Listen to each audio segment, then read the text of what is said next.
खिशात फक्त 500 रुपयांच्या नोटा घ्या आणि हे देश संपूर्ण फिरून या.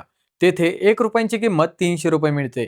पर्यटन हा प्रत्येकाच्या मनाला भिडणारा विषय, पण बहुतेक वेळा आपण ट्रिप प्लॅन करतो आणि नंतर महागाई, फ्लाईटचे तिकीट, हॉटेलचा खर्च पाहून ट्रिप रद्द करतो. परदेशात फिरायला जायचंय हे अनेकांचं स्वप्न असतं, पण डॉलर युरोच्या दराने ते स्वप्न अनेकदा फेल ठरतं. पण तुम्हाला माहिती आहे का, असे काही देश आहेत जिथे भारतीय रुपया महागडा आहे.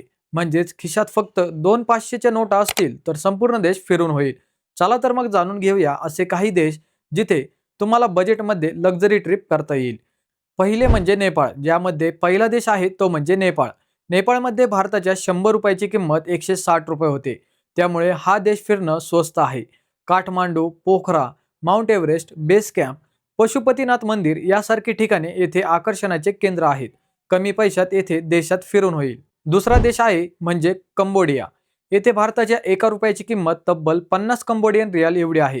अंकोर वाट मंदिर ही जगातील सर्वात प्रसिद्ध आणि भव्य धार्मिक वास्तू इथे आहे. त्यामुळे तुम्ही अगदी कमी बजेटमध्ये आरामात कंबोडियाची ट्रिप करू शकता. तिसरा देश म्हणजे व्हिएतनाम. इथे तर मंडळी भारताच्या 1 रुपयाची किंमत तब्बल 300 रुपये एवढी होते. त्यामुळे तुम्ही अगदी कमी बजेटमध्ये संपूर्ण व्हिएतनाम फिरू शकता.